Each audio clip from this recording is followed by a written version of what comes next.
All right.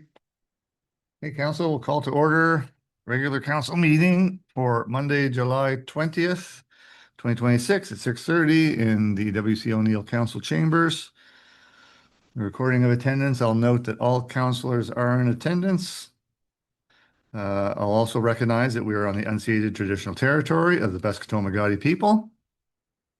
For the approval of the agenda, before I ask for a mover, there's just a couple little things that we were going to change. The approval of the staff-led minutes from July 13th. We're going to push to the August meeting because I don't believe they were included in the packages. And one other little housekeeping item, item number 4 under planning and community development. We are going to move to the start of the discussion just while we have Planner Alex Henderson here with us, so he doesn't have to wait till the very end of the meeting. So if everybody's okay with that, I'll ask for a mover to approve the agenda. Councillor Heenan, seconded by Councillor Masson. All those in favor? It's everyone. Any disclosure of conflict of interest this evening? Being none. Brings us to presentation. So we do have one presentation tonight. It's the annual financial statements from T. Saunders and Doyle, and we have Peter Logan here with us, who's going to do a quick overview for us. Welcome, Peter. Thank you, Mayor Neal. Good evening, everybody. So we'll just do a brief overview, I guess, of the audited statements. So our job as the town's external or independent auditors as we conduct an annual audit of the town's internal financial records, just to make sure that they're in compliance with Canadian public sector accounting standards. So those are the standards that all municipalities follow. And so our audit report is a clean audit report. So there was nothing that we found that would not cause us to issue the clean report, that everything's in accordance with those standards. Just a couple of notes on the figures this year. As far as the the statement of operations, total revenue this year came in at $10,420,000. So that consists of property tax warrants. That was $6.4 million this year, compared to 6.2 last year.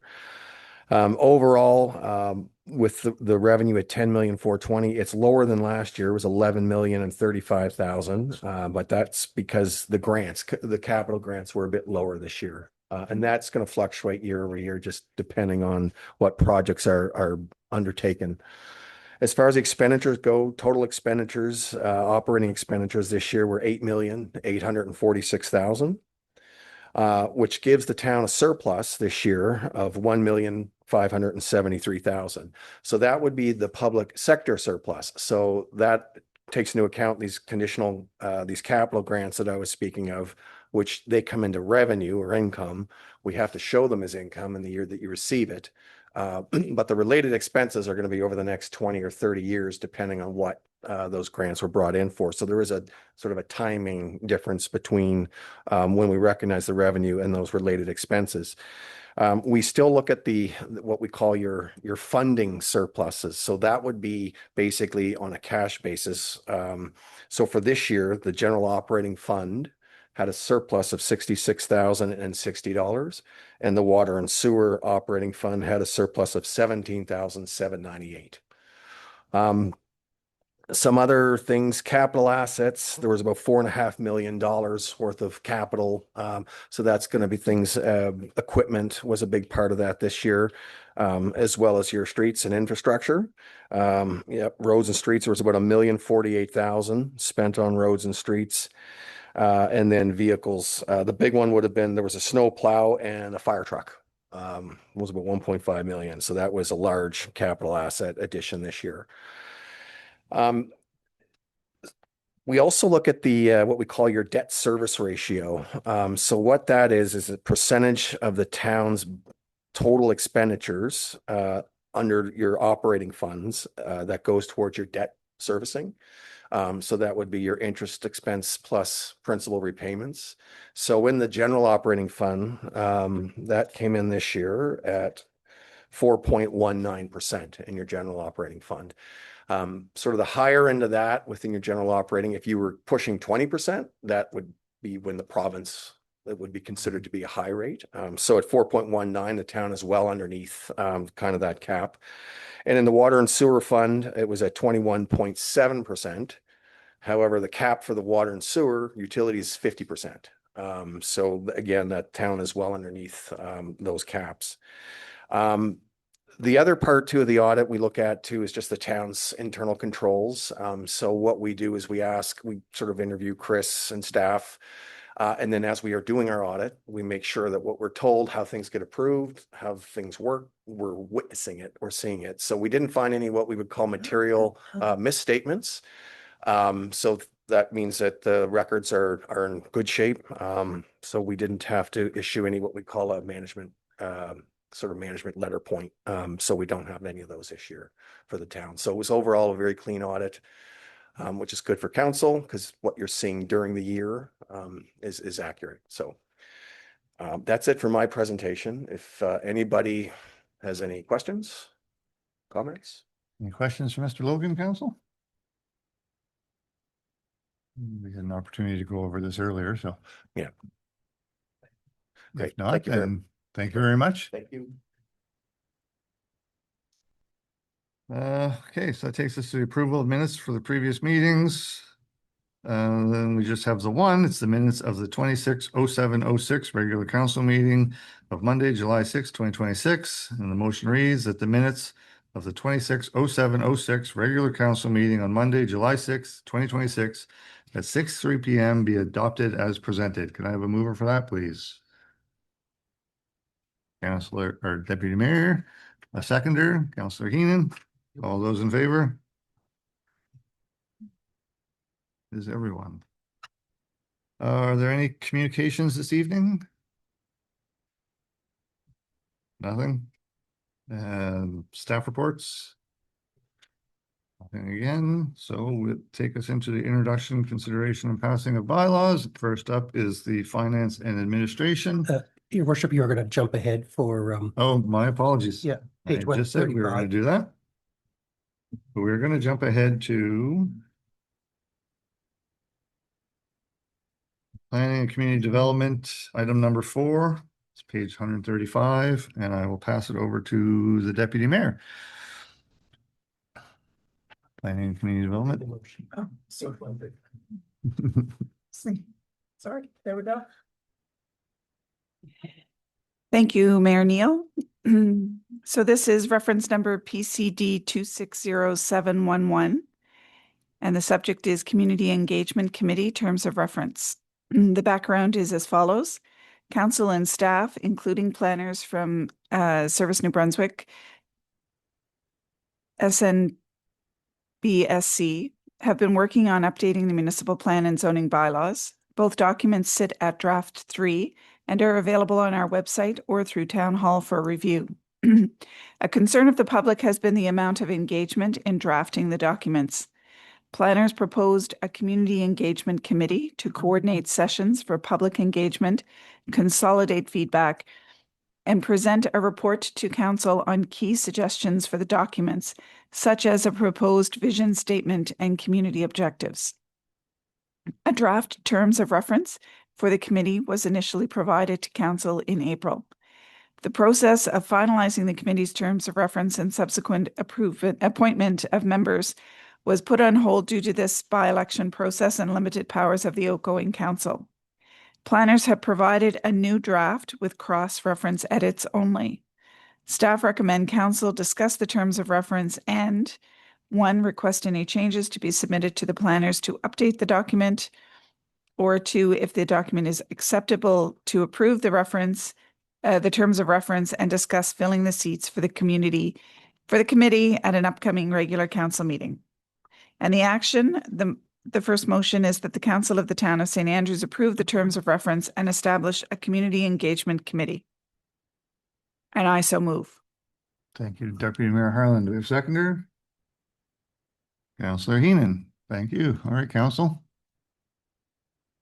Questions, comments? Concerns? Oh, this way, Bill. Councillor Bartlett. I noticed that the timeline in this terms of reference stated July 26th to October 26th. But at this point, they won't have a meeting this month. Is that something we should be adjusting, or can we extend it further, or is the October 31st deadline hard?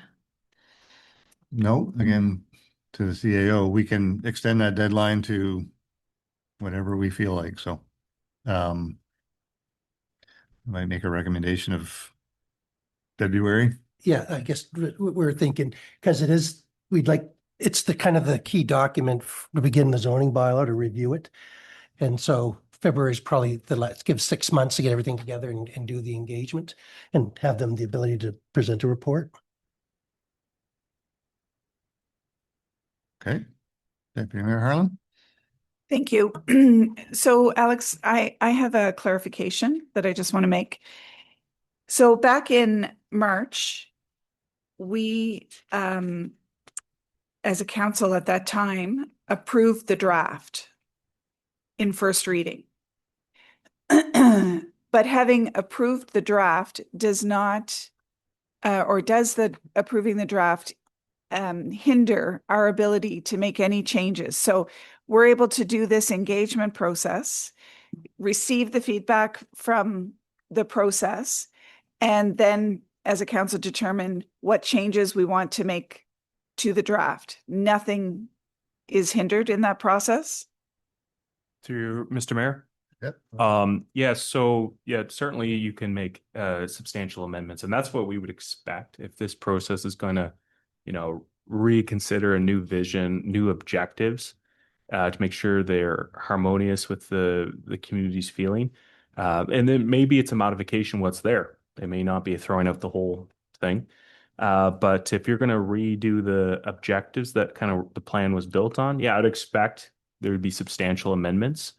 Now, mind you, the Community Engagement Committee doesn't have the final approval authority on the vision or objectives. That still obviously stays with council. So it's whether council would accept it, come February when a report's due and it lays it out. But yeah, if we get a substantially different vision, objectives, as opposed to what was laid out in the document that was given first reading, then yeah, we're going to go back to a substantial amendment, or we may be looking at a rescinding of that first reading and a whole new document. Okay. All the options are open to council. Okay. Excuse me, Mr. Mayor. I just feel like we should clarify that when we're talking about a first reading, we're talking about the first reading of the municipal plan bylaw. Yep. Where the other document we started off talking about was the terms of reference. So Oh, I okay. just wanted to make sure Thank that you. everybody knew which document we're talking about. Mhm. Thank you, Rap. Any other comments, council? Councillor Heenan?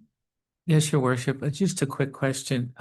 We have advertised for folks to be on this committee, have we not, Mr. Spear? Yes. Have we filled the quota? Not yet. I think for some people, we're still looking at the terms of reference. that Okay. We will kind of put one final push on for the next few weeks for acceptance, probably in the second meeting in August, I'm thinking, or early September, Okay. to put the committee together. Council's wish again, but Yeah. that's what we're kind of thinking. Thank you. Yeah, I thought we might re-advertise it again. Yeah, we're a little short, to be honest, I think.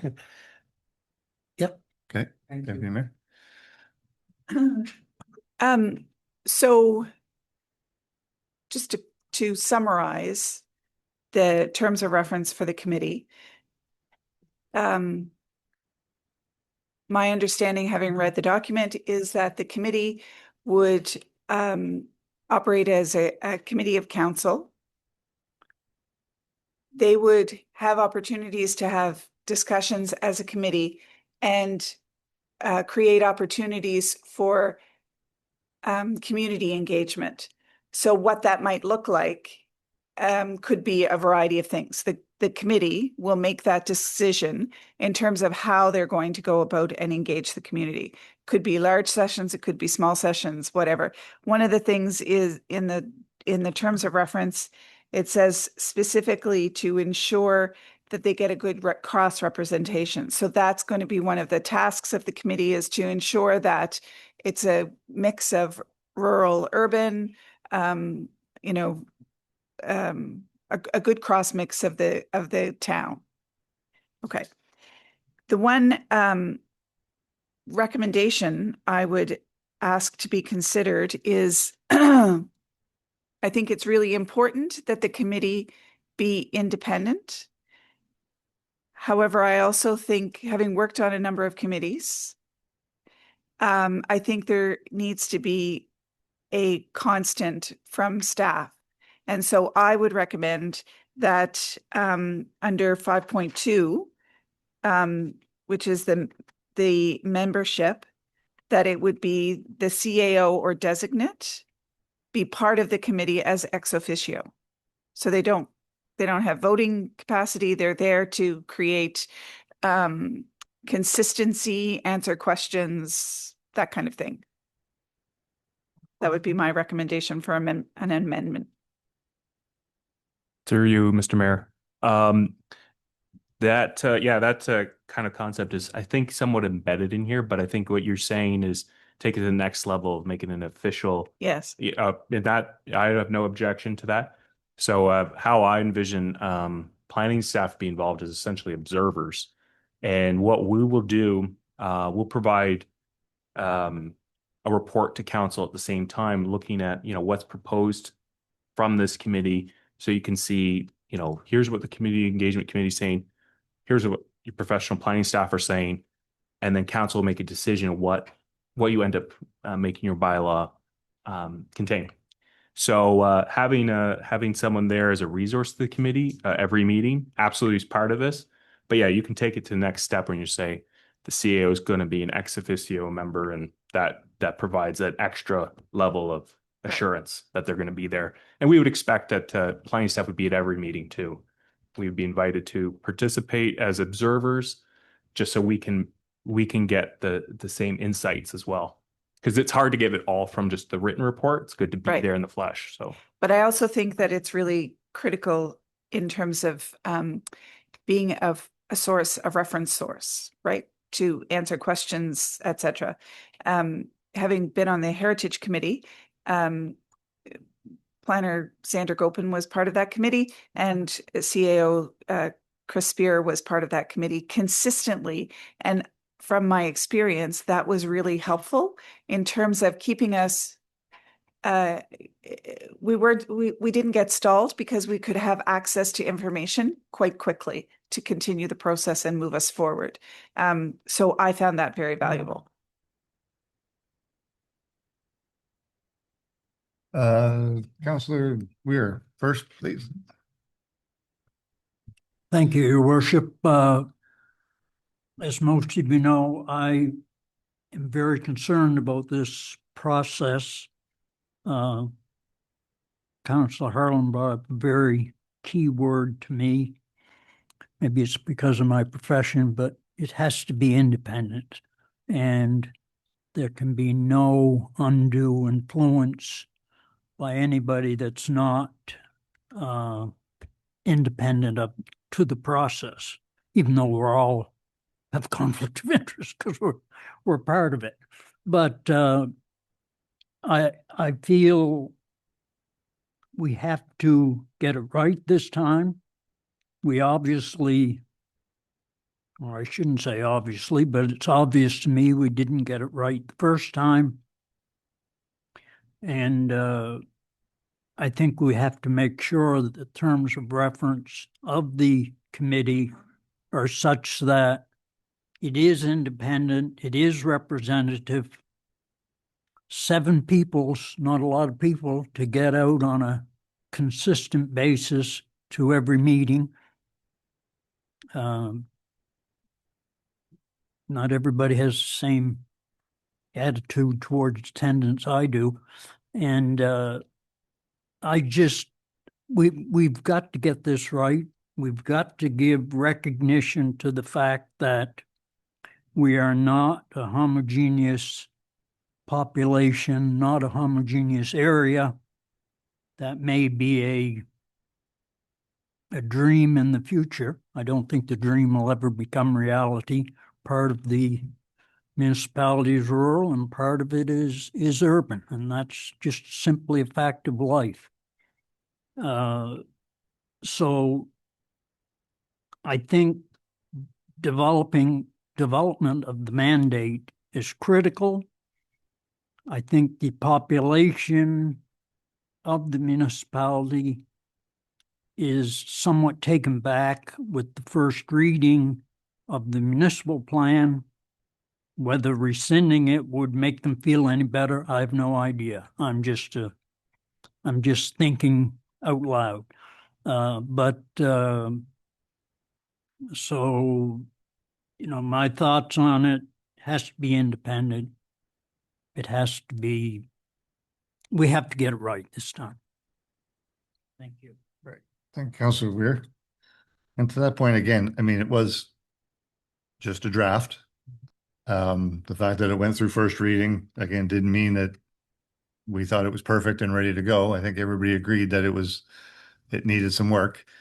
So yeah, I see this, and again, Mr. Henderson can chime in on this, but I think we have representation from all different areas there. Hopefully we can get some diverse backgrounds involved in the committee, and they can get the engagement with the community members that can bring all this back to us. Mr. Anderson, go ahead. Mr. Mayor, yeah, so my advice to council wouldn't be to jump to rescinding right away, because that, I think, precludes there could be room to massage the document, reorient the objectives, introduce new priorities that the community has. So it may not be worth just starting from that point of view where everything gets rejected. What you might offer to council would be to keep it just on that first reading. Essentially, by the time you come to a decision around the new objectives, a new vision, and there's a new draft sometime in 2027, you're going to have a new public presentation. You're going to have a new public hearing objections. You're going to have a new referral to the PAC. And that essentially opens up for substantial major revision. So you're not bound to that first reading. Right. What that did why we recommended at the time is just get it on the record, because otherwise we're dealing with a staff produced document that is this the real draft or not? It's good just to have it on the record for the discussion, and that's, I think, why first reading was important at the time, but it didn't commit council to it. No, yeah, just to reiterate that again, we're not committed to anything at the moment. So, Councilor Heenan. Thank you, Your Worship. The first point is I disagree that we didn't get it correct the first time. We did not get it correct the first time, but it's not throwing the bathwater out. The reason we are here discussing this is because of the work we've done for the first time, Your Worship. And I just feel that it does need work, but I'm totally with Alex that we don't need to throw it out because it was not correct. I understand, but it doesn't mean that we throw it out. The thing is that we've lost time because of our election problem. And so we're a bit behind on creating our committee. I just have a couple of concerns regarding the committee. First off, I do agree with Councillor Weir. We got to get it right, but I'd like to see it not get bogged down either. Like, I would like to see the committee not get bogged down in the overviews. Like, I would like to see them do their work and do it independently, but not get bogged down on one or 2 points. It has to, Your Worship, move on. I mean, this is a mandated thing. It has to move on. We can't get stuck in a cog. We have to try to keep it on track and on time. And that's why I see someone looking in on it with no voter or no anything, just to make sure that it is on time, because we have to prepare this report in 2027 to get it underway. So we don't have the luxury. We need to get going, and we need to not see it bogged down. Thank you. Thank you, Councilor Heenan. Councilor Masson. there are a lot of people that hate this document. Oh, sure. So, yeah, I'm with Councilor Weir. We got to get this right. I think as far as certain parts of our municipality, it doesn't look so bad, but as we look to some of the rural communities, the historic district, I think there are some issues of contention that we have to resolve. And so I think it's going to take some serious discussion, and I think the community involvement is definitely a priority. Mhm. I think we're all on that page, I believe. And again, as far as getting it right, I think everybody at this table wants to make sure that we get it right, which is why we're going through this exercise. So, are there any other comments? Questions? Yes, our Deputy Mayor, Carolyn? Um,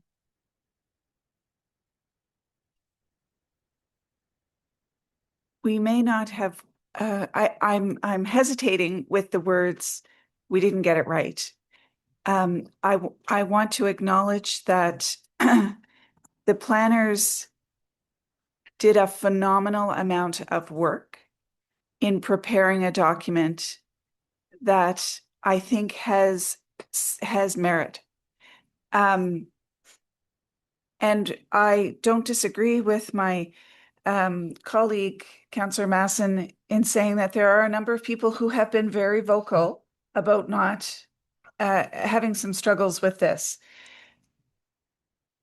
But that is, we haven't heard from the entire population of St. Andrews.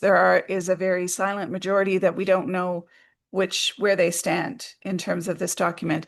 And that's why I appreciate the opportunity for an engagement process that allows us to invite people who may not have spoken up, or who may have things that they want to ensure stay in the municipal plan, that their voices are heard as well. But I do need to acknowledge that there are merits to this plan. It's not perfect. And this is our opportunity to have input in terms of how we change that. And I just really appreciate the work that the planners have done in terms of getting us to this point. So I need to make that statement publicly. The only other question I have is, in terms of the engagement processes that the committee may set up, could council, I don't want to say participate, could council attend as silent observers to those engagement sessions? I would like to hear your opinion on that, Alex. So through your worship, yeah, and I don't see any issue. With the planners attending, our point is not to guide the conversation. It should be independent, citizen-led, as council has articulated. And I think this is similar to council. You're in a decision-making role, and it would be best probably to, go to listen. It would be my suggestion. But I don't see anything precluding you. We don't also know what kinds of engagements this committee is going to set up too. So they're going to have some autonomy according to these terms of reference, how this will look. So, I offered to council, you can decide how you want to set up this policy, but really I wouldn't see any concern. Thank you. Councillor Weir, yes, go ahead. Just a quick follow-up. I just want to clarify my comments. In no way do I feel that this shouldn't be an efficient process. There should be no dawdling and muddling through it. It should be done very efficiently and very professionally. I am a big believer in the silent majority that Councillor Hurlin mentioned. Many times we're trying to read minds and know what that silent majority wants. It's one of the difficult things of sitting here at the council table and knowing what that silent majority wants. And I I said we've got to get it right. I didn't say we have to get it perfect. We're not going to get it perfect. That's a fact of life. We got to get it right. And what is right in our mind? 90% right, 95% right, or can you put a percentage on it? But I'm not looking for perfection. I don't think anybody's looking for perfection. I just wanted to clarify what I meant by that. Yep. Thank you. Thank you for that, Councillor Weir. Again, that's valid points. Again, I don't think we're going to get perfection. We all know we're not going to please everyone, so. Okay. Mr. Spear, yes. Yeah, no, just for clarity. So the amendments that we've heard is that the CAO or designate under section 5.1, the deputy mayor said 5.2, but Yeah. 5.1 could be an ex officio member. And I think a member of the planning team should be listed as an ex officio member. It's just to be available for there and, to be able to be present at the meetings. And then we also heard that we'd like to extend the terms to February 28th, 2027. So, Mr. McCann, would you like a formal amendment for those 2 points, or we add those in?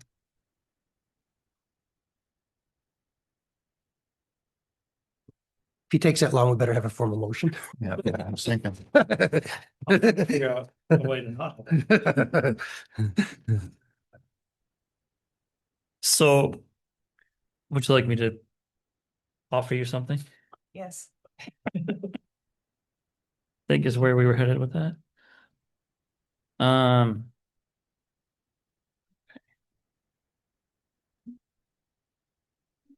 following amendments. So section 5.1, you said?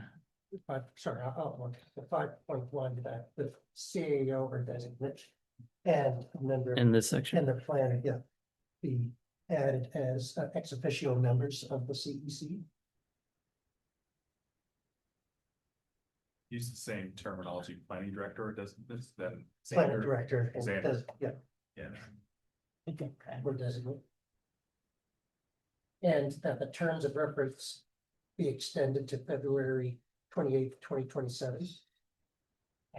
That's 3 or 4 sections referred to here, so easier to do it that way, but we'll do find all the paragraph references. Okay.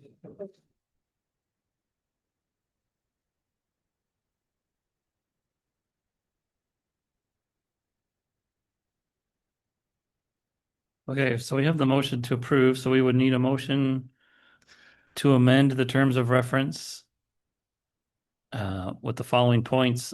Point 1 is in section 5.1 to include the CAO or designate and planning director or designate each be an ex officio member of the committee.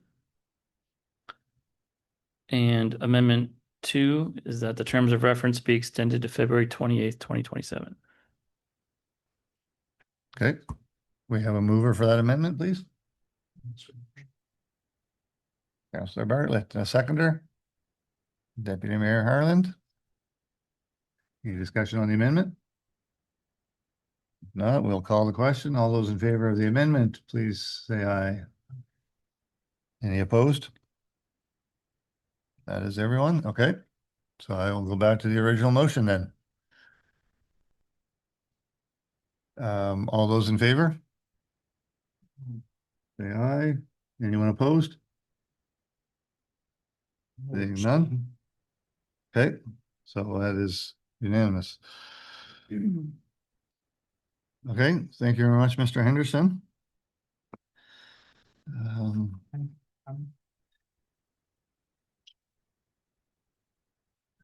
Again, so now we will go back to the beginning. I will pass it over to Councillor Keenan for Finance and Administration, please. Thank you, Your Worship. FA 260732, approval of consolidated financial statement 2025. Teed Saunders Doyle and Company is the council-appointed auditor for the town. Earlier in the meeting, Mr. Peter Logan, a partner at the firm, presented a report on the financial audit for 2025. Council must approve the financial statements, which will be signed by the mayor and treasurer. They will then be made available to the public by posting them on our website or printed by request at our town hall. And the action in motion is that the Council of the Town of St. Andrews approves the 2025 consolidated financial statements for the Town of St. Andrews as prepared by Teed Saunders Doyle. I so move, Your Worship. Questions on this? Presentation. Sorry, Your Worship, just a real quick point. Once these are approved tonight, there's things that have to be signed and sent to the auditors for final consolidation. So anyone that actually wants to get a copy, they won't be ready probably till later this week, early next week, either in paper format or on the town website. But if approved tonight, we'll get that process started. Any questions? All the questions. Those in favor? Aye. Opposed? Council? Worship, is your mic on? Sorry, it was not. Okay, well, I'll pass it back to Councillor Heenan. Sorry, you just might want to restate the The, results. of that the vote was unanimous for the record. Thank you, Worship and Council. The next one is FA 260736, reimbursement request, William Street property. The owners of 115 William Street, Sarah Gomez and Stephen McAdams, bought the property in 2025 and ran into an issue with connecting their sewer lateral to our main along the street. Once the in-ground pipe was exposed, it was discovered that an infrastructure project, likely from 1975, had not been connected to that specific main. However, a bit further down the line, there was another lateral further down the line, which looked like it had intended to serve the property. 50 years later, no one can explain what happened. In addition, because a water main was placed in front of the sewer main, they incurred extra costs to make the connection. The owners are asking council for a partial reimbursement regarding the extra work needed because of the placement of the water line. A breakdown of the total costs include in the owner's request as attached. The motion and action is that the council for the town of St. Andrews approve a reimbursement to Sarah Gomez and Stephen McAdams of costs incurred related to connection of the sewer main at 115 William Street in an additional amount of $1,610.63. I so move. Thank you, Councillor Heenan. We have a seconder. Councillor Gumichel. Okay, Council, over to you. Again, any questions regarding this? Councillor Weir? Just a point of clarification, the original reimbursement as well as this reimbursement are part of the water and sewer fund? Yes. Thank you very much.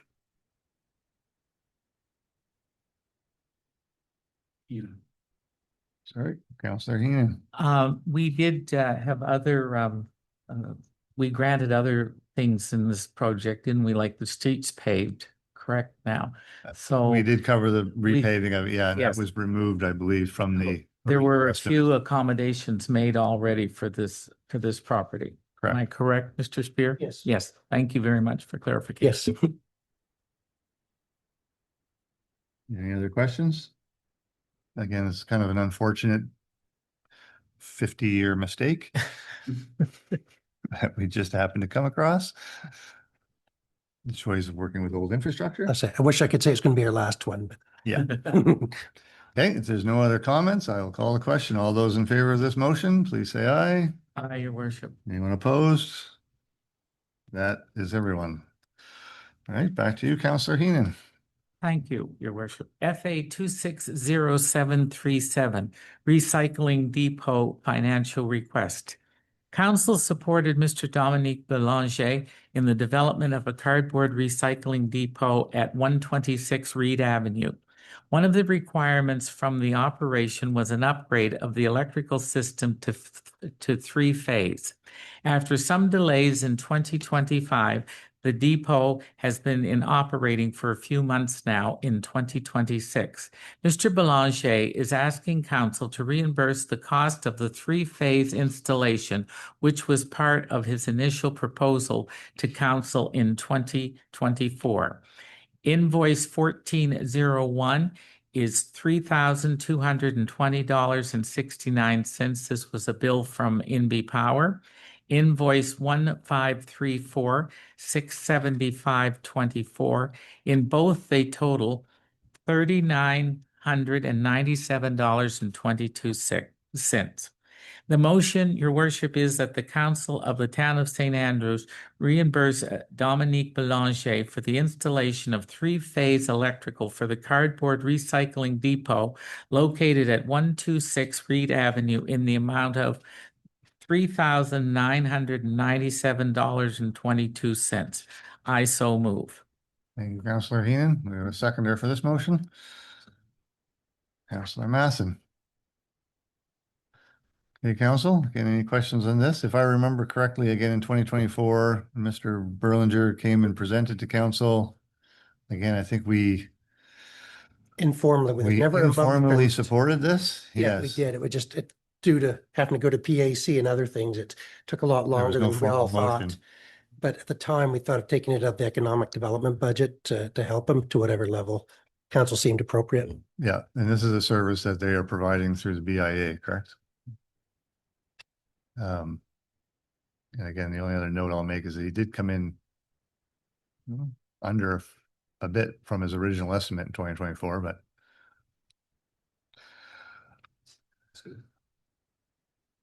any questions, council?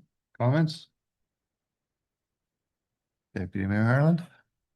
I'm very supportive of this motion. I think it's a phenomenal service that Mr. Belanger has agreed to initiate and support for our community, given that businesses don't have an opportunity to recycle their cardboard easily.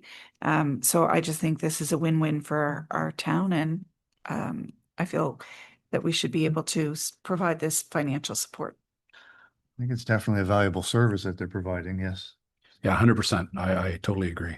This is fantastic. Councillor Heenan? And Your Worship, it also is great for the environment. I mean, it keeps all of these cardboards out of the landfill, and I think it's a minor in our minimum investment in our future. Thank you. The council will call the question. All those in favor, please say aye. Opposed? Fourth. That motion has passed. Back to you, one more, Councillor Heenan. Thank you, Your Worship. FA 260738, Expense Policy Update. During an internal review of expenses, it was recognized that the expense policy rates are out of date. The latest version of Policies and Procedure Manual has a date of January the 16th, 2024. Section 7.4, Expense Policy states, the rates of reimbursement will reflect rates paid by the province of New Brunswick. The most recent expense form was updated on March 18th, 2024. A copy of the current allowances was gathered from the Government of New Brunswick website on January the 15th of 2026 and took effect April the 1st, 2026, and there's an attached document. Staff recommends updating expense allowance to match the provincial policy. Kilometers would be from 57 to 58 cents a kilometer. Breakfast would be from 10.88 to 12.35. Lunch would be 15.23 to 17.29, and dinner would change from 28.22 to 32.03.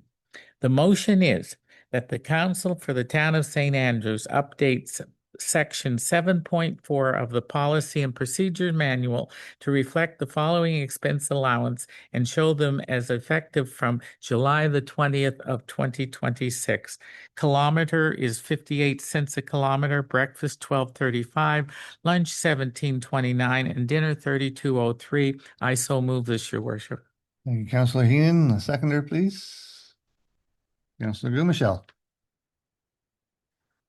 Any questions or comments on this? This is basically bringing us back in line with the provincial rates, which I believe is what their policy states, correct?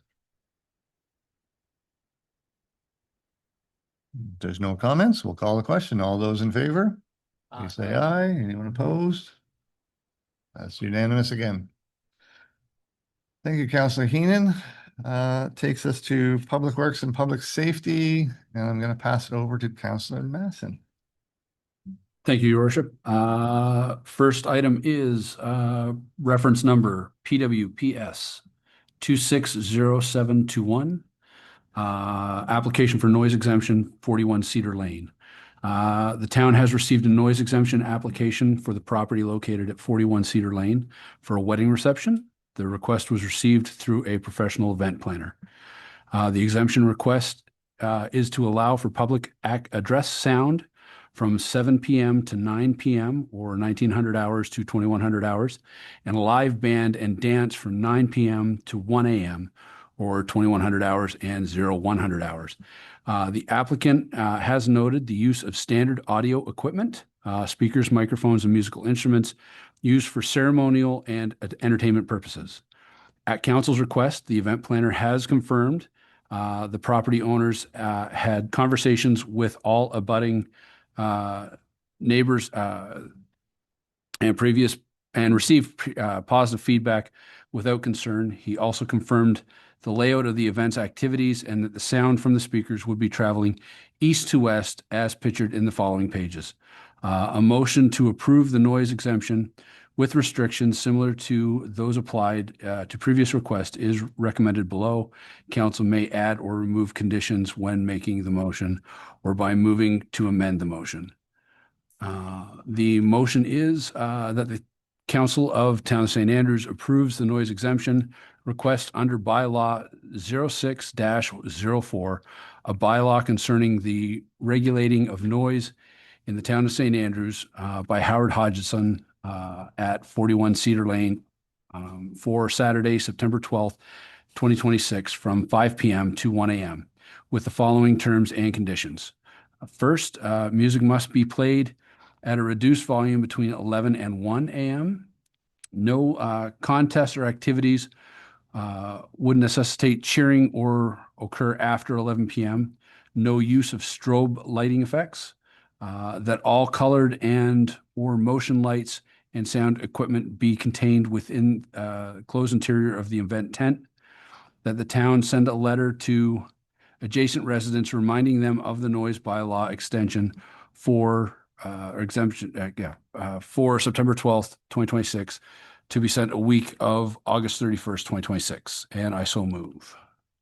Councillor Masson, seconder for this motion, Councillor Heenan. Okay, council, this is again one we've heard a few times now. It would appear that the homeowner event planner has done their due diligence and pretty much laid out everything. I think they've contacted all the residents around that area with no objections from what I understand. So any further questions on this? Councillor Gumichel. Thank you, Worship. I just, from my seat, I'd like to compliment, I don't know him, but Mr. Roy on his detailed presentation. It's way over the top, very well done, very professional, and I hope they have a good time at their event. But very well done. So thank you, Mr. Roy, for your diligence. Thank you for that, Councillor Gumichel. Again, yeah, they definitely seem to have crossed all the T's and dotted their I's. So, Councillor Weir.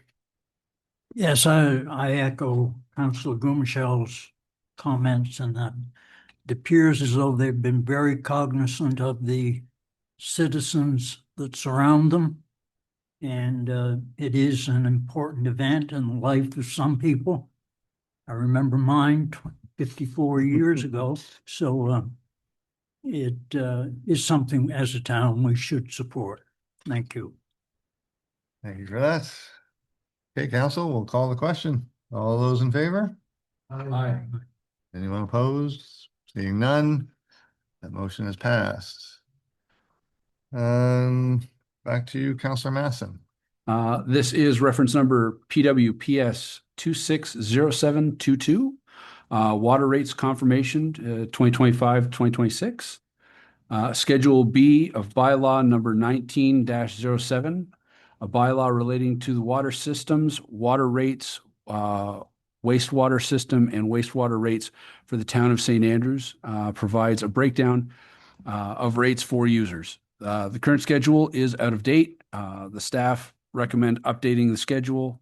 This can be completed in one reading with the approval of by council. Additional notes, these rates are valid from October 1st, 2025 through September 30th, 2026. The bylaw provides for automatic increases of 2% annually on the first day of October. Going forward, staff plan to bring this update each year to confirm the increase and update the bylaw.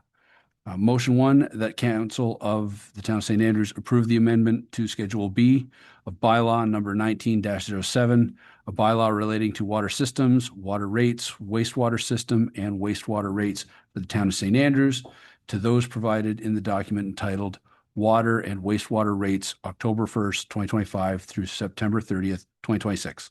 I so move. Thank you, Councillor Masson. We have a seconder for this motion. Councillor Gumashell. Any questions or comments, council? Again, this is essentially just updating the schedule, correct? Mr. Spear, with regards to basically the inflationary increases? Yeah, so in the bylaw, as it mentions, there's already a 2% increase that staff have been putting in automatically anyway to keep our budgets in line. But the clerk thought it may be best, and the treasurer, that maybe we just put it officially so it can show up. The actual physical rates can show up the website instead of the older rates with the little note of 2% increases. Correct. No comments, council? I'll call the question. All those in favor? That is everyone. Great, thank you, Councillor Masson. It takes us to economic development business. I'll pass it over to Councillor Weir. Thank you, Your Worship. This is reference EBC 260703, Indulge Festival Agreement for 2026. Tressa Bevington organizes the Indulge Food and Wine Festival, which is scheduled to take place Wednesday, October 14th through Sunday, October 18th, 2026. A letter was provided for council to review her requests for this year's festivities. In addition, it was noted that a request related to electrical needs has already been completed, and a request for lighting would require an alternative approach. Council also offered to make this a multi-year agreement, as was previously agreed upon for other festivals. The motion reads that the council for the town of St. Andrews approve an agreement with organizers of the Indulge Food and Wine Festival for the following: a tent located in Market Square to be erected on the Thursday of the festival and taken down the following Monday, i.e. Thursday, October 15th to Monday, October 19th, 2026. The closure of Water Street from Edward Street to Frederick Street on Friday of the event, i.e. October 16th, from 1 p.m. to 10 p.m. The closure of King Street from Queen Street to Water Street on Saturday of the event, October 17th, 2026, from 7 a.m. to 4 p.m. The provision for food trucks to operate on Friday and Saturday of the event to a maximum of 5 providers, subject to registration with the town office and payment of the $75 fee in accordance with bylaw 25-02, licensing of peddlers, buskers, transient traders, and food trucks. The provision of additional lighting along Water Street in a manner deemed safe and appropriate by the CAO and Public Works. Clause 6 is the agreement shall apply for X number of years, 2026 through 2000 and whatever. I guess that's subject to discussion at this point. So we should probably discuss that again prior to moving the motion. I'll just ask staff again, if we reached out to the Indulge organizers, are they supportive of a multi-year agreement? Again, I don't believe they're. We haven't reached out, but requested it's, change. see last year's letter type of discussion with them, so they'd be happy not to. I've reached out. Okay, So I talked to Miss Bevington before it came to the staff-led meeting, and she was amenable, but hadn't picked a number of years. And then after we had our meeting last Monday, I did reach out, but I did not receive anything in writing for a confirmation. Right. But she is agreeable to more than 1 year. Yeah. So we did 3 years for Paddle Fest. We did them earlier this year. Okay, again, I don't believe their requests have changed in the last 5 years that I've been sitting on council, so 3 years. 3 years. I've got 3 years on the table.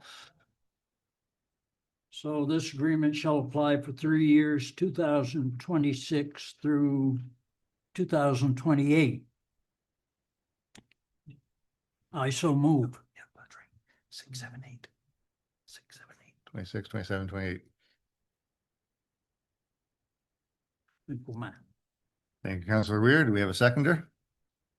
Councillor Heenan? Any comments or questions, council? Councillor Weir? Yes, I'll raise a concern I raised last year, and that was can't use the word proliferation, but there was a number of people who were, let's say, inebriated, walking around downtown, crossing the streets and that type of thing. And I just think it's something that the town has some responsibility for and should insist that the organizers make sure that doesn't happen again. Thank you. Thank you for that.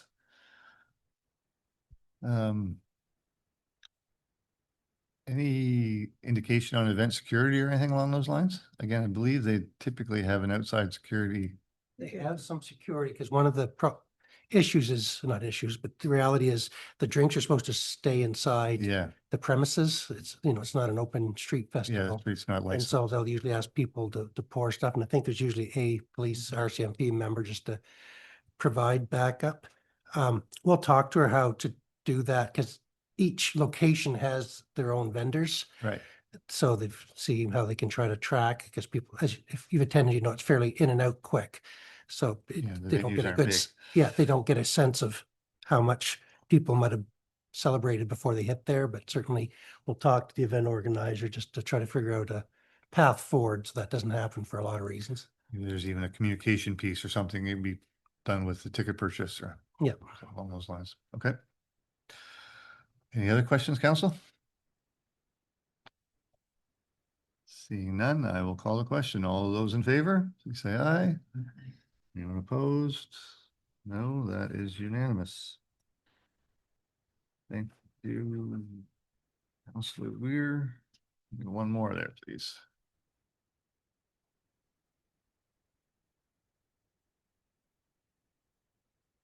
Your worship. Thank you, your worship. This is reference number EBC 260705, lease amendment, the courthouse. Council approved a lease for use of the courthouse by Explore St. Andrews to operate the Visitor Information Center there for the 2026 tourism season. due to a change in officers at Explore St. Andrews and the changes regarding the council elections, the lease was not fully signed. When brought to their attention, Explore St. Andrews has expressed concern regarding continued operation for this season as they do not meet the insurance requirements of Section 8 of the lease. Staff recommend council amend the lease to strike out Section 8 and request the immediate signing of the lease by the appropriate representative of Explore St. Andrews. By removing this section, the town assumes the continued liability of the building and town-owned artifacts to the same extent as preceding years. The motion reads that the council for the town of St. Andrews approve amending the lease agreement with Explore St. Andrews for the courtroom and washroom facilities at Charlotte County Courthouse for the purpose of operating a visitor information center by striking Section 8 indemnity and insurance from the lease and to request the immediate signing of the lease by the legal representative of Explore St. Andrews. I so move. Thank you, Councillor Weir. I have a seconder, Deputy Mayor Harland. Just a question for the CAO, I guess, quickly. Have we reached out to our own legal with regards to removing this clause? Yes, Moving the liability again? I mean, it's basically no change from no to change prior, prior. I correct? mean, in an ideal situation, an on-base operator would carry the liability, but there's certainly low risk in operating a visitor information center there. And since, you know, when we had the visitor operations center was over here for a long time, we had no claims for it. So, Right. and, you know, it's just the liability because we still own the building, the building would always be insured by us regardless. I was gonna say, it's just for the 1-year lease. Correct. Okay. Any other questions, council? Seeing none, I will call the question then. All of those in favor, please say aye.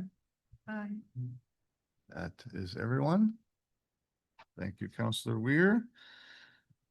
Nothing under recreation and environment this evening, so we go to planning and community development, and I will pass it over to the deputy mayor.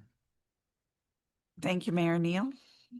So this is reference number PCD 260707 and the establishing a family cemetery.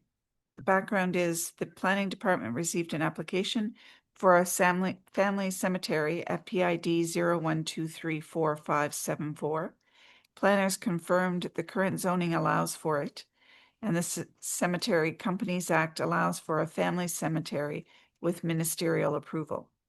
Because the location is within the town of St. Andrews jurisdiction, a resolution of council approval is required. The motion is as follows. Whereas the owners of the lands identified as property identification number 01234574, called the lands, have applied to the town of St. Andrews, the town, to establish a family cemetery on the lands.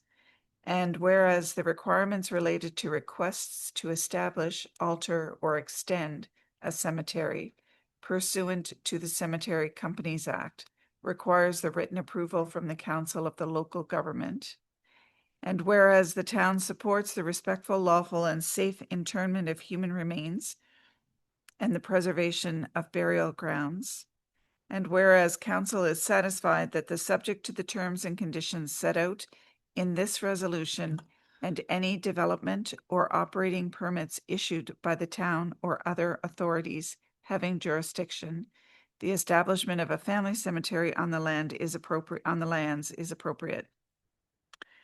Now therefore be it resolved by the council of the town of St. Andrews in an open meeting duly assembled that approval is given for the establishment of a family cemetery on lands identified as PID 01234574 and located in the town of St. Andrews. And I so move. you, Deputy Mayor Harlan. We have a seconder for this motion, Councillor Gumichel. Council, any comments? Councillor Heenan? Is there a way to double check the PID number? Because the last time I did this, it was a 774, not 574. Is there a way to just double check for me, please? Because I just plugged it in and it's not showing in the St. Andrews area. Well, the clerk, you're gonna time to pull.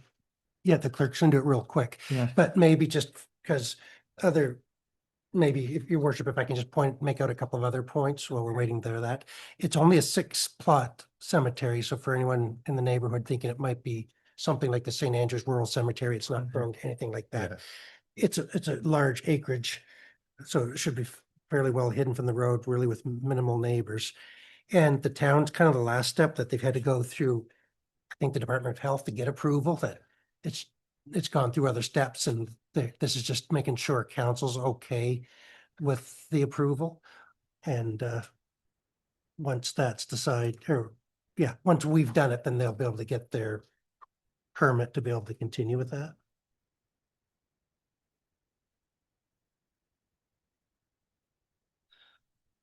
Thank you for that.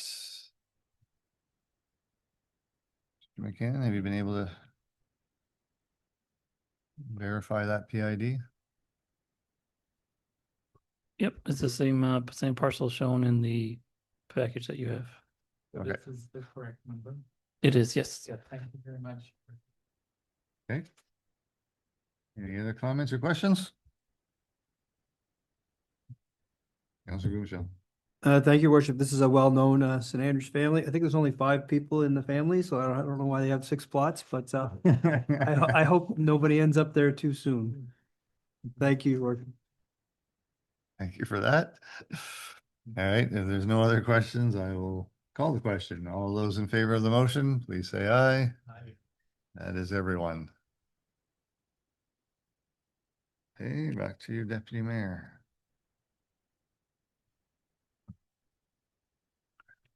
This is reference number PCD 260710, and it's the purchase of 25 acres.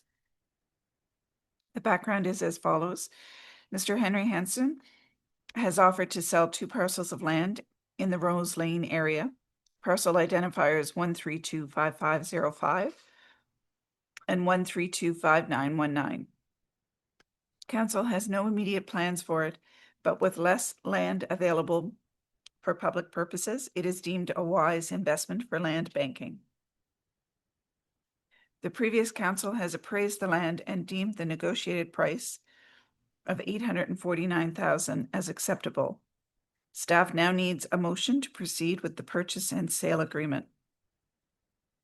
Staff note, while this is in open session, anything related to further negotiations should go to closed session.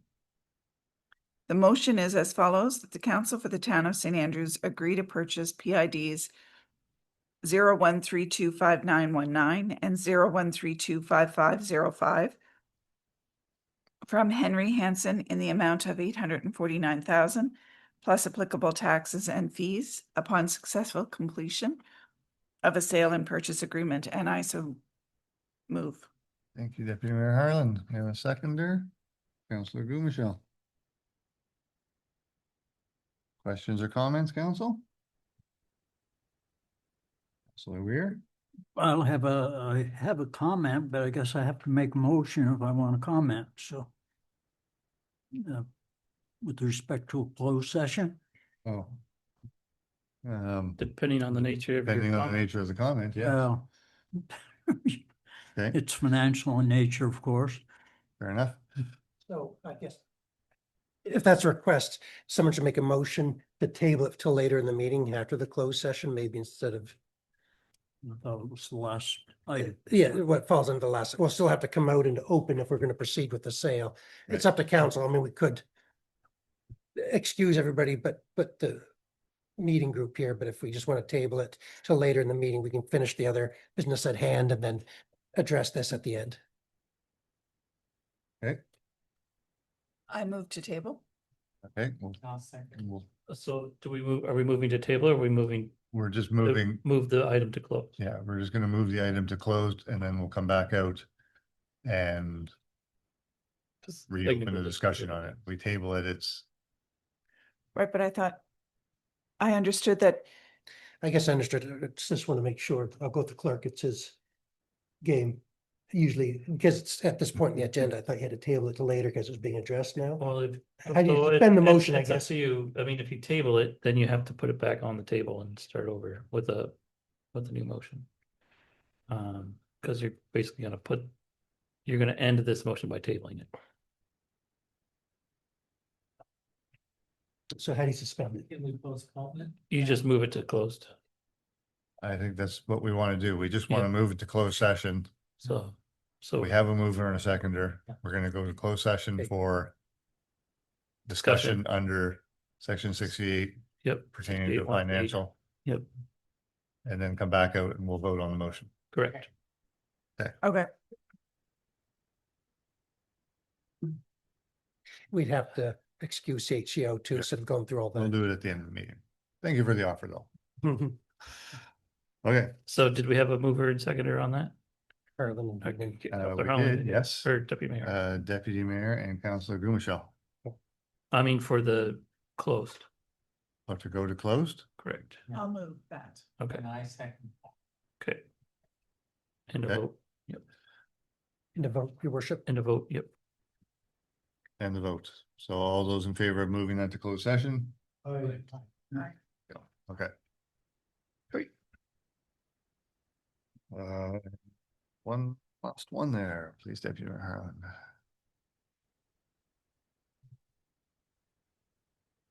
Sorry, what page? It is 129. There we go.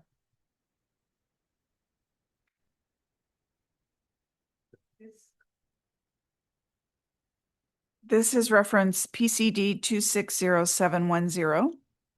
And it's an encroachment agreement on 64 King Street. The background is as follows. The owners of 64 King Street, Joanne and Robert Carney, are requesting an easement for a heat pump unit on the Queen Street side of the building. A site map is attached. The unit is located 13 feet from the edge of Queen Street. A second unit is located at the rear of the building facing the neighboring parking lot for the church. The recommended annual fee for the agreement is $0, and the recommended term is ongoing after the effective date.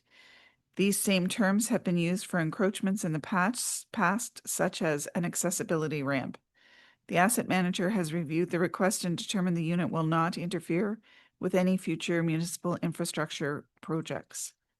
So the motion is as follows, that the Council for the Town of St. Andrews approve an encroachment agreement with Joanne and Robert Carney for the property located at 64 King Street for the purpose of the installation of a heat pump with an annual rental fee of $0 ongoing from the date of the agreement, that the agreement is signed by all parties under terms and conditions as set out by the CAO, and I so move.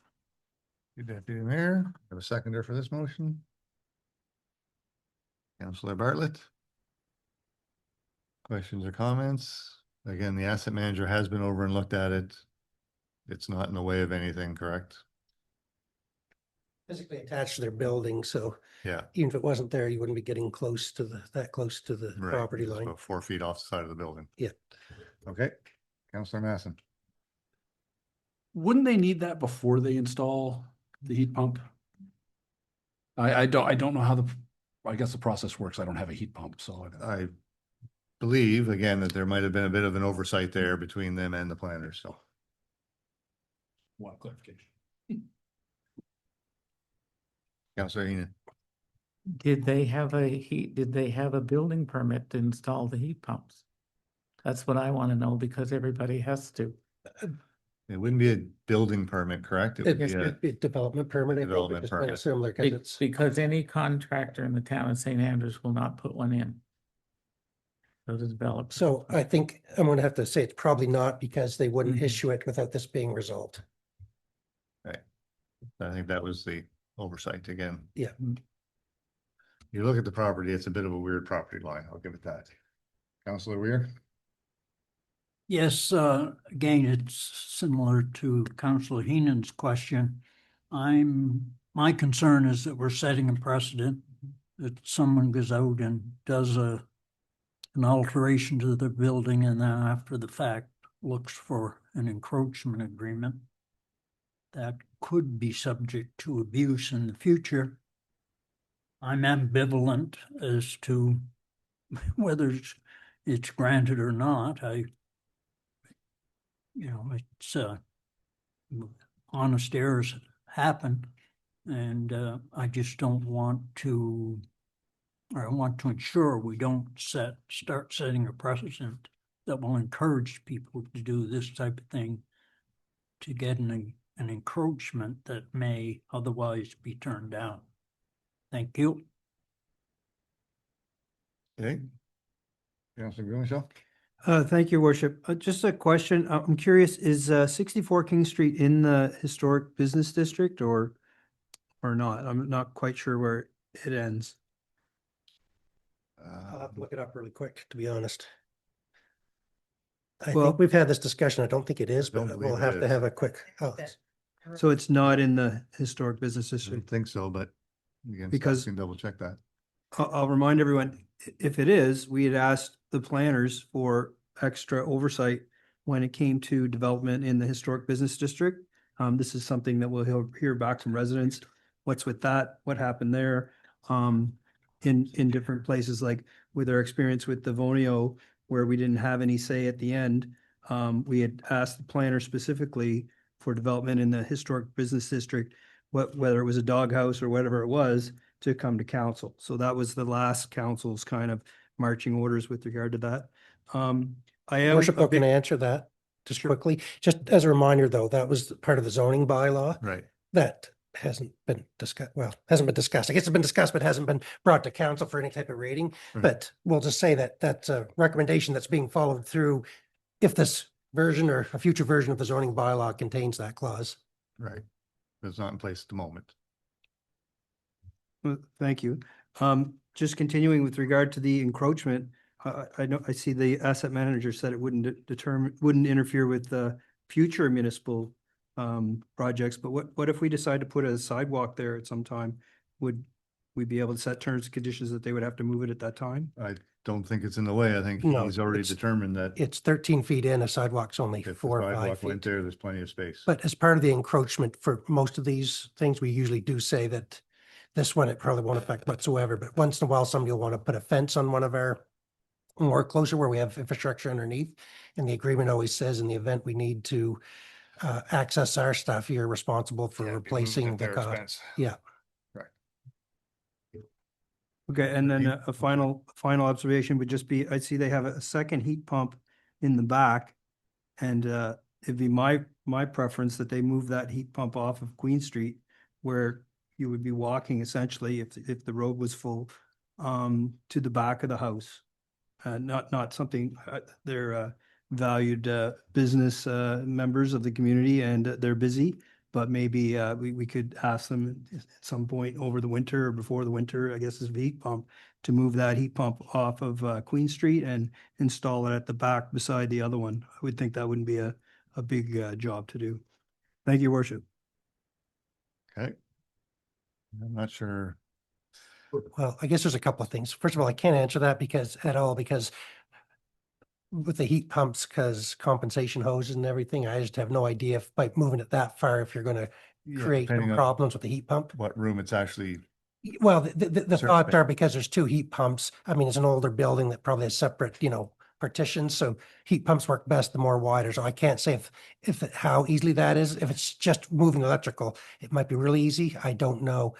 I guess the other thing, just a point, because when it first came to my attention, I drove around town because I had a similar concern that it was front facing on a street, but there's several properties that have front facing heat pump fans along the street. It's just these particular owners, the property line was closer to the building than anyone intended. Well, I shouldn't say intended, but that than would have thought by looking at the building. yeah. Yeah, when you look at the property line, Councilor Heenan? I just have an issue with the fact of us setting a precedent. I follow Counselor Weir. I mean, this is over a year ago that was installed. And we're just finding out about it now.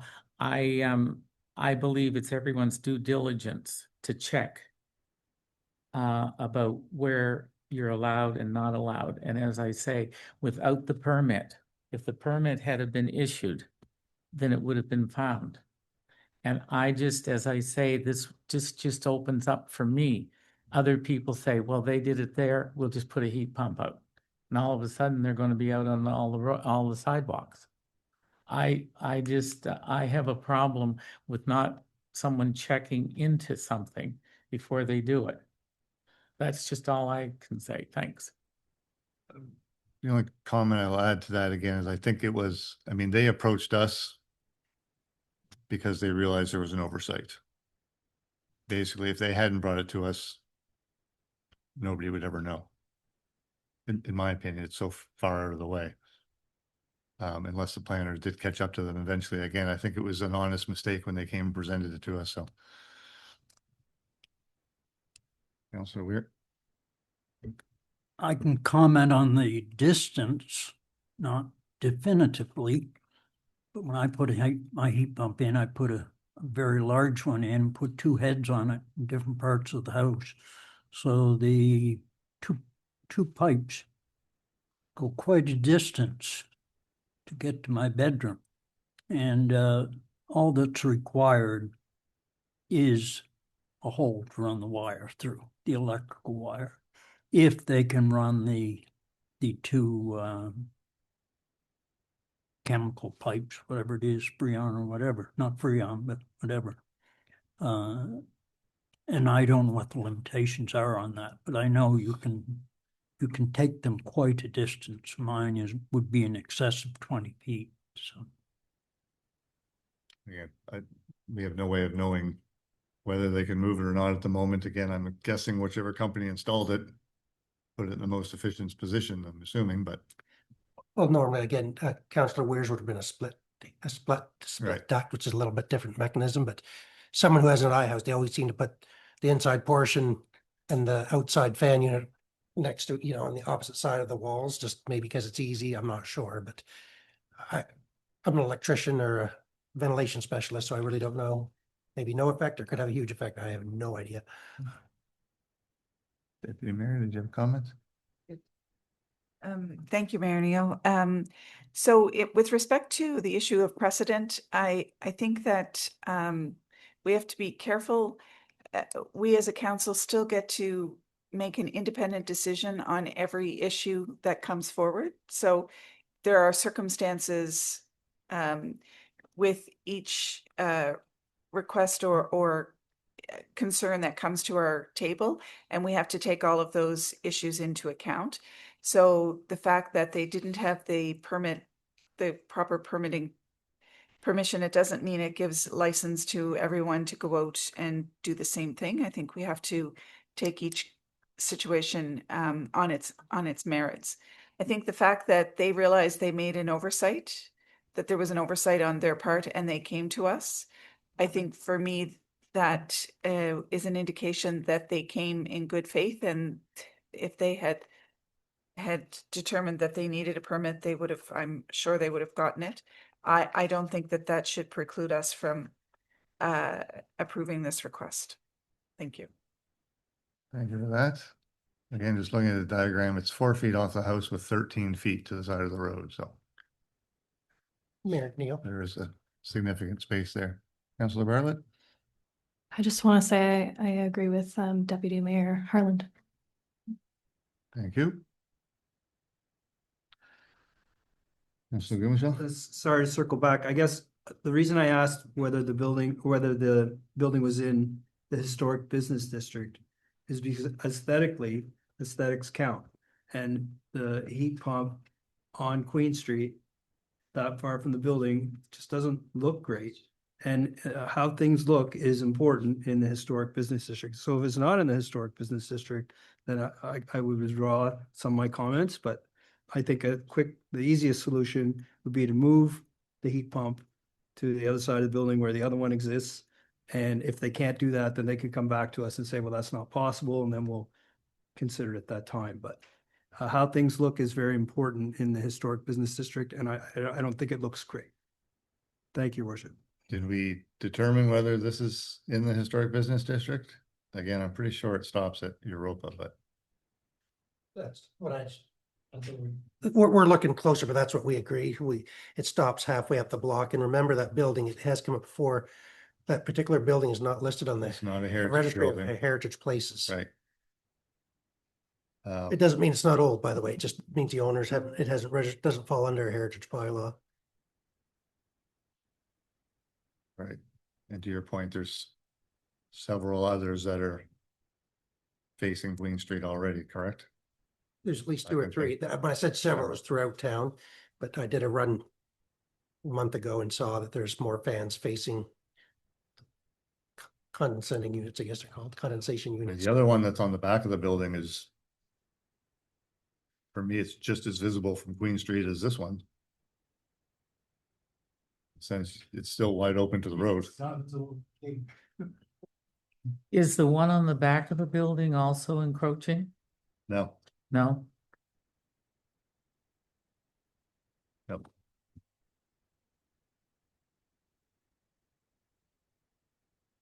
So I guess, Your Worship, we're just looking for any amendments or go to vote. Yep, Mhm. I'm just waiting to see if there's any more comments. If not, I'm gonna call the question. Okay, all those in favor of the motion as read, please say aye. 2. Anyone opposed? 2. And 3. Sorry, I can't see all your hands, so 3 opposed and 1 abstaining. Yeah, I'm Okay, so we have a 3-3 vote. Not that you don't know, but in the Yeah. case of a tie, it's up to the mayor. Well, again, I do believe that they made the mistake. They did come to us in good faith. So I would, again, if they completely were trying to skirt the process, I think I might feel a little differently, but based on the fact that they brought it to us, that the asset manager has looked at it, does not deem it to be an issue. I would vote in favor of the motion.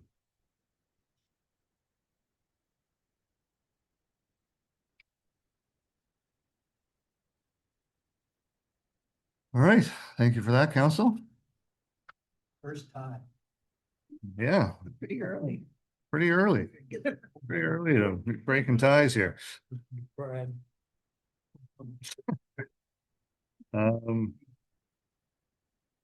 right, so that's the end of the motions for the moment. It takes us to question period. Mr. McKinnon, is there anything online? We'll go online first.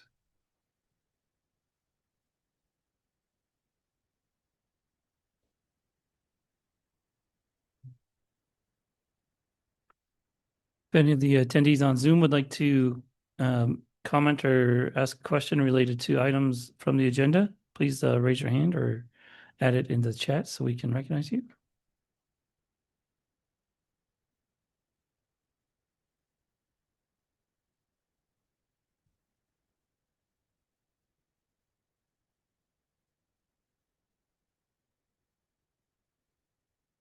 No takers there. I'm just checking my email.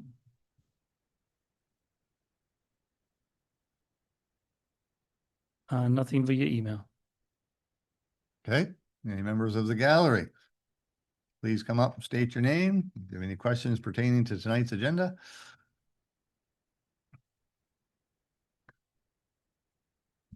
About my soapbox.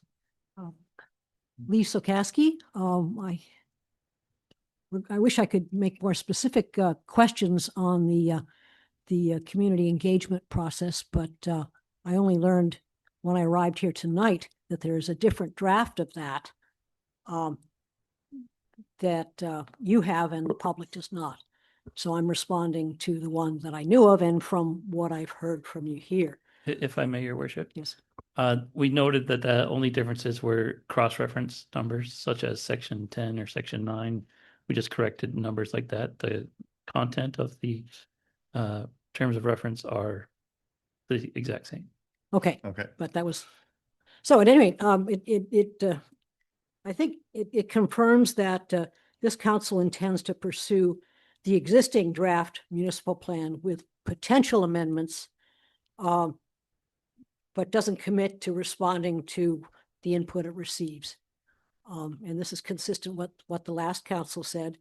It makes it hard to obtain new input. The public is seeking a commitment that this time that the input they give will be heard. And having that current draft plan is a handicap to getting that. So I have a couple of questions. I think would this council consider where do I have it? Publicly stating that it might consider replacing the current municipal plan draft with a different one that is more consistent with the current municipal plans, our current plans here, and those of the plans used elsewhere in New Brunswick.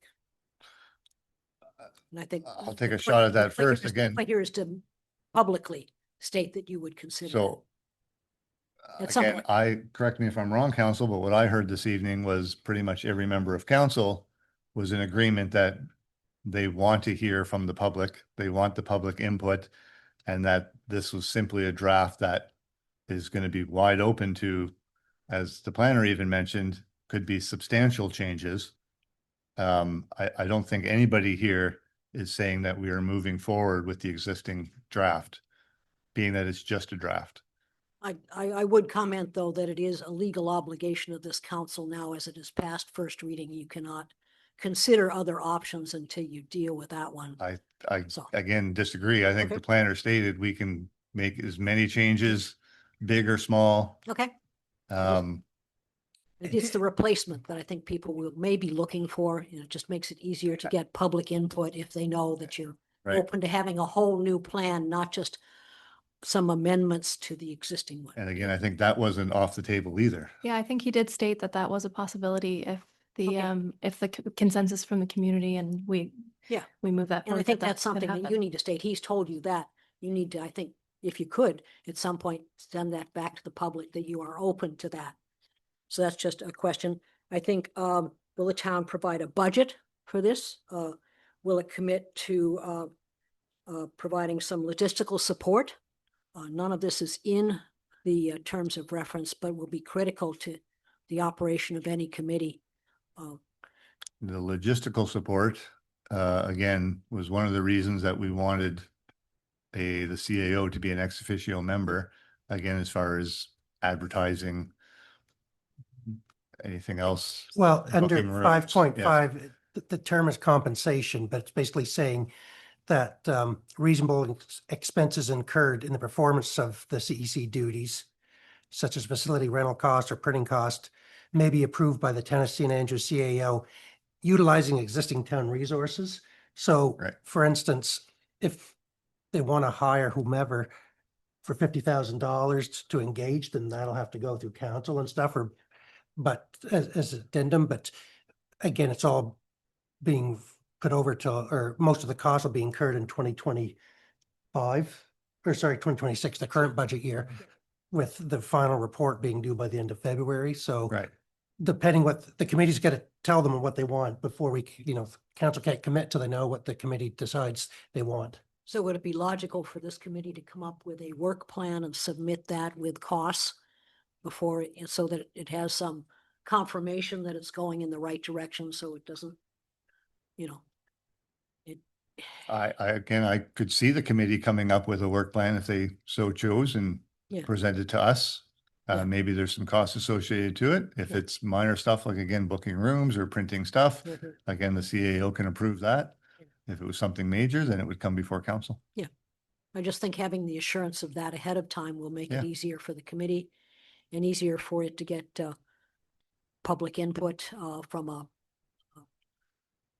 constituency that is very skeptical about the plan so far. We want to rebuild that trust and make sure that this works. So anything that you can do to assure that you will actually listen and act on what they say in some respect. I think Well, would- again, I'll reiterate, I think this council has committed that they want to hear from the public. Otherwise, we wouldn't be going through the process of forming the committee. I know, the- That's my opinion, but the last council committed to wanting to hear from the public too. So I Right. think you just need to go the one step beyond and say that, just make it easier to get that information, because right now it's difficult to get that from residents. They're just skeptical. So help make it possible to get the information you need. That's my only request. Thank you. okay, thank you. Anybody else from the gallery? Okay. So, council comments? Oh my. Any councilors have any comments before we go to closed session? Councilor Weir? Yes, I've been discussing some business developments out in Bayside with people that bought properties and that type of thing. They're not having much success. They really just want to start a market type thing in the field behind their house. They can't get it before PAC. The simple reason the planners are using the Bayside Rural Plan, which says a small business can only have up to 10 employees. In this case, it's one person renting spots for vendors to set up some type of a tent, awning, or whatever, to sell antiques. Again, not much limitation on what they can sell. But the planners have taken the approach that these tenants are employees, and the operation is not viable with only 10 spots rented. Needs more than that. And to call these tenants employees, I know they presented definitions from Webster's Dictionary. They presented definitions from Canada Revenue Agency, from Employment Insurance Act, as well as Workers' Compensation Act. None of those definitions coincide with the definitions being used by the planners. At one point, I was told, and I can't vouch for this as being factual, even though I think it is, they were told that the Bayside Rural Plan was put in place to protect the businesses of downtown St. Andrews, which is ludicrous. In 2009, Bayside Rural Plan was put in for the town, for the LSD of Bayside. So it's frustrating. People want to start businesses. Otherwise, they're just going to sell the property and move away and go somewhere that's more business friendly. I just wish it could get to PAC where it would get a good, fair, independent hearing. But again, that's not possible until planners allow it. So perhaps this is not the place to bring it up, but it's. I don't want to get too deep into it because it's we know nothing a about it, private but- initiative by somebody. And yeah, staff are aware of it, by the way. Okay, This staff, not just the planners.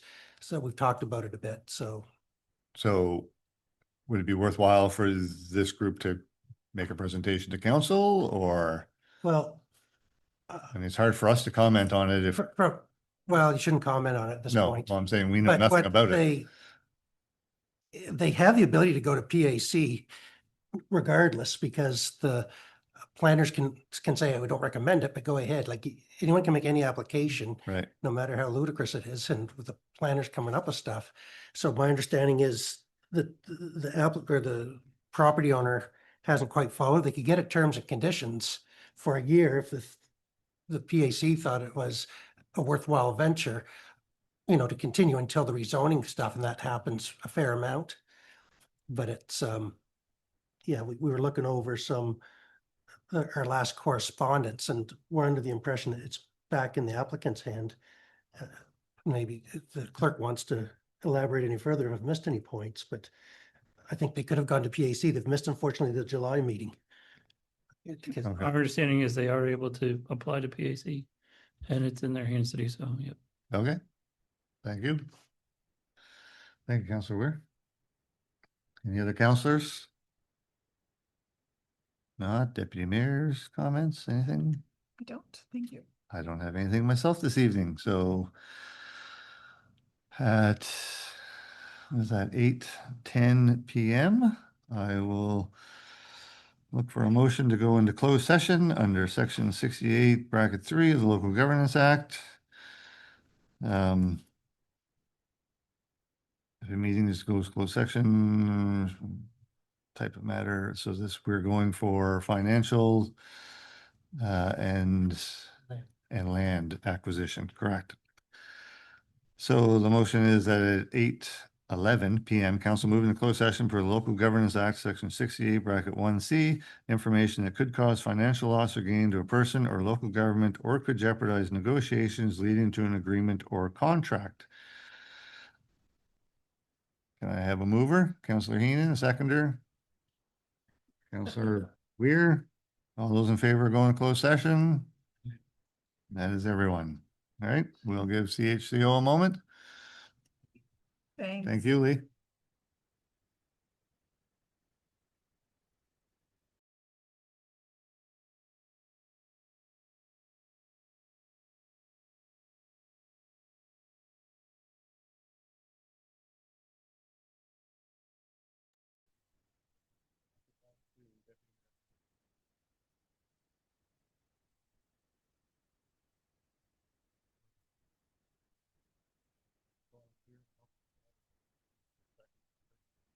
That's correct.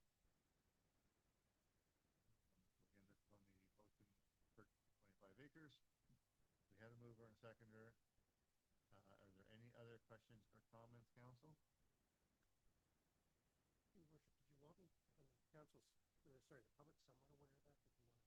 Did you want to have a short, quick presentation to have the public that want to just Want to put the diagram up just to highlight the parcels of land that we are considering?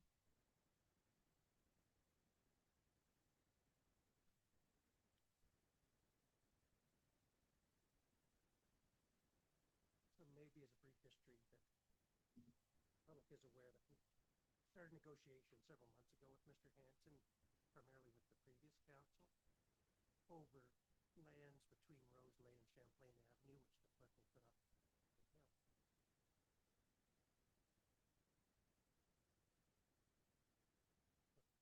And so, yeah, before council was a motion to accept the purchase of those 2 acreages, except in the, say, the northeast corner, Mr. Hanson's keeping an acre and a third of lands for his own personal development. I will say, council, that the tentative subdivision plan has us consolidating those 2 parcels because it makes it a little easier when you want to construct arbitrary or property line that can settle something that we want to do. And so it's been discussed with council in the past that there really isn't any plans for this, but for land banking purposes, I think it's important that it's kind of within the close to serviceable area, but that service, yeah, that's kind of the last remaining large parcel can acquire that within reach of our utility that could be used at some point down the future. It is adjacent to all of our land off Van Drive. Yes, that's right. So the Tennessee Managers would own all the land from basically Champlain Avenue down behind you.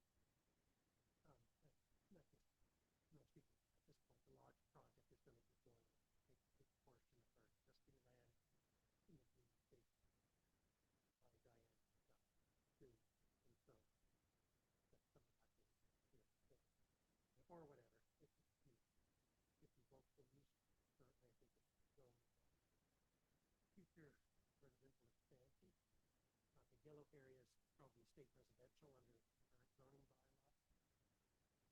Again, if no one needs plans to expand it.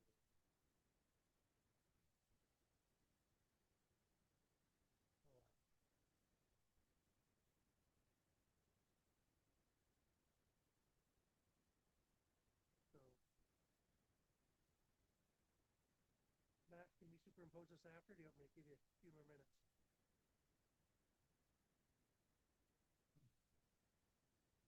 Right. Got that on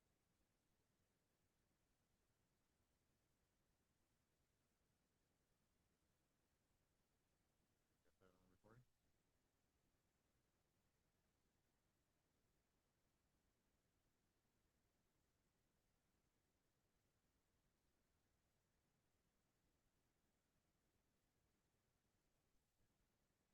So that we still land with questions. I think at this point, council and your worship is probably relatively known as we discussed it. People have asked us about it.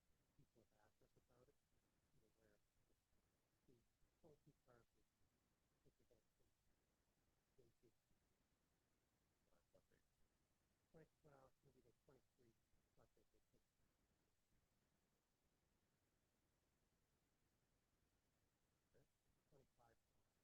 A few things are 25 total left. Okay.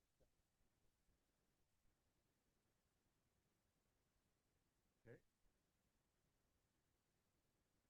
council, any final thoughts?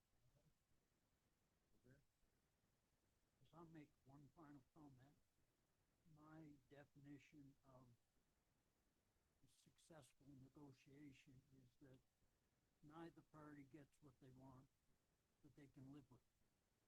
And I guess I'm not getting what I want, but I can live. Thank you for that, Councilor.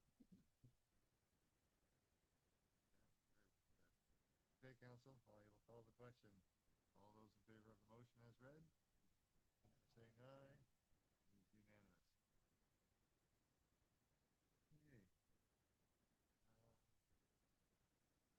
Business arising, so we're left with nothing but adjournment. Motion to adjourn, Councilor Heenan, seconder, Councilor Weir. We're adjourned at 9:22 p.m. All those in favor? Aye. Thank you very much, council.